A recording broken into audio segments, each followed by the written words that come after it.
don't ever slow up, no I don't take sh. I got no love for the fakeness. If you wanna play tough and wanna hate. Scream 6 Review. Ghostface strikes again in the franchise's goriest, most meta entry yet. Considering that the truly clever meta-ness of the 1996 original has now become curdled with repetition, the Scream franchise has proven surprisingly durable. By now, the formula is as familiar as the cliched horror films it satirizes. In between the savage murders committed by Ghostface, the characters knowingly point out the tropes being employed or turned upside down, providing expert commentary that the audiences could write themselves by now. And yet, Scream 6 will probably prove as popular as most of its predecessors, proving that if you give the people what they want, namely lots and lots of gory stabbings, with a little satire thrown in, they will come. Scream 6. This edition, sporting a Roman numeral in its title for the first time, reunites the 4 surviving lead characters from its immediate predecessor. And just to spare us the labor of coming up with a nickname for them, one of them provides it himself, dubbing the group the Core 4. They consist of Sam, Melissa Barrera, the illegitimate daughter of Billy Loomis, the first killer in the series, her half-sister, Tara, Jenna Ortega, whose star has recently risen thanks to her witty comic turn as the title character in Netflix's Wednesday, Mindy, Jasmine Savoy Brown, the most franchise-conscious member of the group, and her twin brother, Chad Mason Gooding. Shortly after the horrific events of the last film, the quartet has decamped to New York City, although you'd think they would know better since they no doubt have seen Friday the 13th Part 8. Jason Takes Manhattan. They probably thought they were safe because Scream 6 was shot entirely in Montreal, with zero effort to make it look anything remotely like the Big Apple. Sorry, putting up a few fake street and subway signs doesn't cut it these days. Spoiler alert. They're soon mixing it up with Ghostface again, although he looks somewhat the worse for wear, sporting a visibly aged mask suggesting that 27 years of slashing is starting to take its toll. The co-directors and screenwriters, all veterans of last year's Scream, up the ante this time. This film is the longest in the series, and seems to contain the most frequent and goriest kills.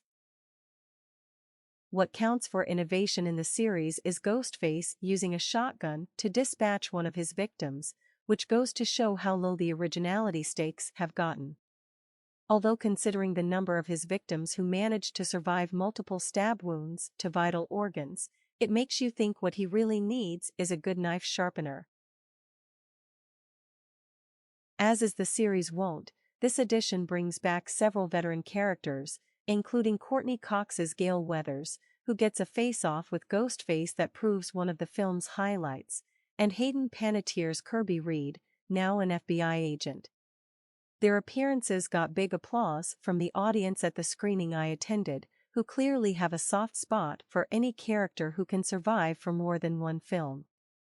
Although, as an unbilled cameo from another franchise vet demonstrates, being dead is no obstacle to return appearances. The only insurmountable factor would be a failed contract negotiation, but the absence of franchise mainstay Sidney Prescott, Neve Campbell, is treated respectfully here. She deserves to have a happy ending, one of the characters comments. And as in all the previous films, Roger L. Jackson, his vocal creepiness seemingly ageless, provides the voice of Ghostface. There are several new characters, including Chad's geeky roommate, Ethan, Jack Champion, Avatar. The Way of Water, Sam and Tara's sex-positive roommate, Quinn, Liana Liberato, their hunky, frequently shirtless neighbor, Josh Segarra, and a detective, Dermot Mulroney, assigned to the Ghostface killings who develops a very personal stake in tracking him down. Needless to say, any of them could turn out to actually be Ghostface, since the franchise's whodunit aspect has become a major ingredient. The film includes several elaborate set pieces, The best of which is a lengthy sequence in a crowded subway car filled with Halloween-celebrating riders wearing not only ghost face masks, but also ones from numerous other horror film franchises. Directors Matt Bettinelli-Olpin and Tyler Gillett ratchet up the suspense in the scene expertly, even if the results are ultimately less terrifying than simply riding the 6 train at rush hour. There's also a terrific opening employing the woman getting a troubling phone call staple, featuring budding scream queen Samara Weaving, ready or not, as an ill-fated university professor who teaches a course on, what else, slasher films. Screenwriters James Vanderbilt and Guy Busick admittedly provide some witty dialogue that is a Scream trademark. When Sam has a session with her shrink, Henry Czerny, she describes a past experience thusly. "I stabbed him 22 times and slit his throat. And then I shot him in the head. But that's not why I'm here." And as usual, we're treated to running meta-commentary on such things as the rules of a continuing franchise, sequels to requels, and, my favorite, Dale's denial when accused of wanting to turn the group's travails into a movie. "It's all about true crime limited series these days," she sniffs.